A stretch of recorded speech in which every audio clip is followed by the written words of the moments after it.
हाँ यस, सभी लोग तैयार। 3, 2, 1 स्टार्ट।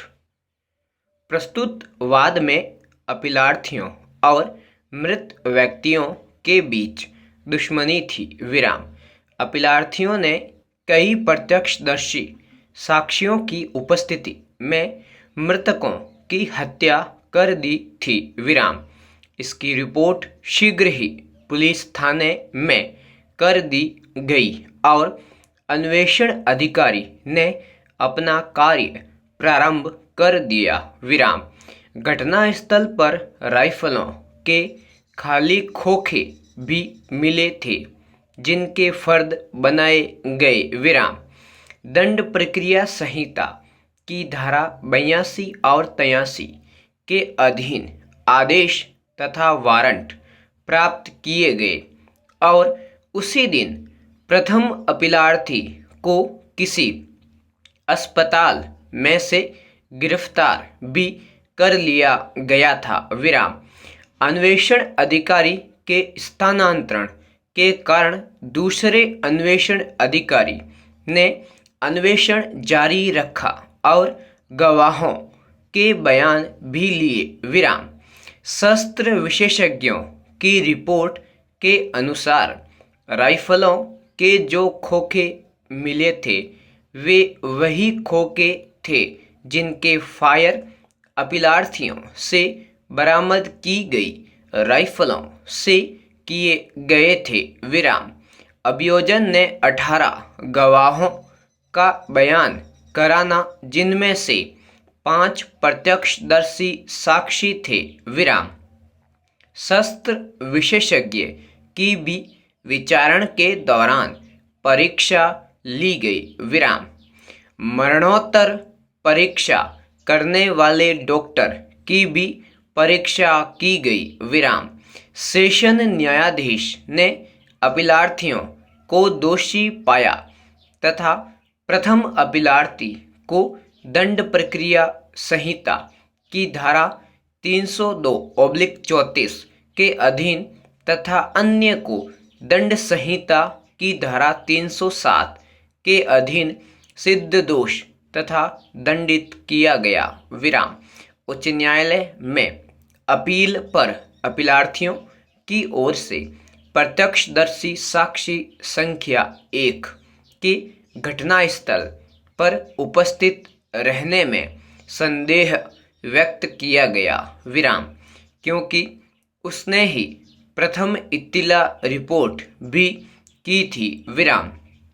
यह भी दलील दी गई कि अन्य गवाहों के विचारण के दौरान बयान तथा प्रथम इत्तिला रिपोर्ट में आए तथ्यों में अंतर पाया गया। विराम।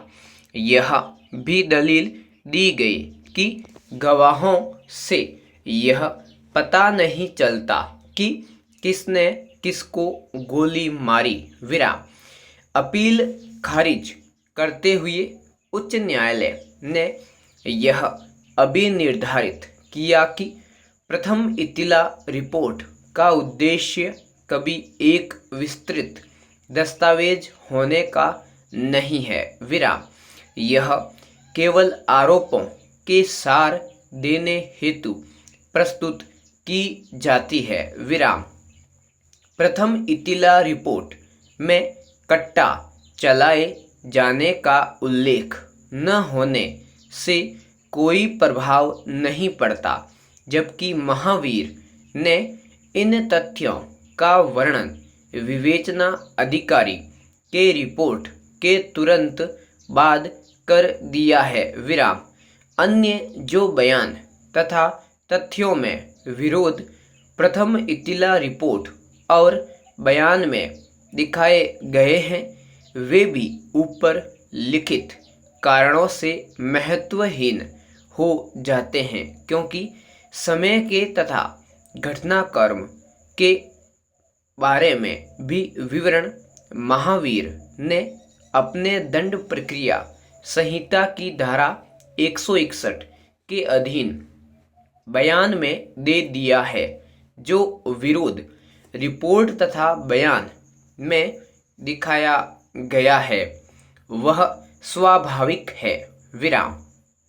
इनसे महावीर के कथन की विश्वसनीयता पर कोई प्रभाव नहीं पड़ता, विराम। पैरा।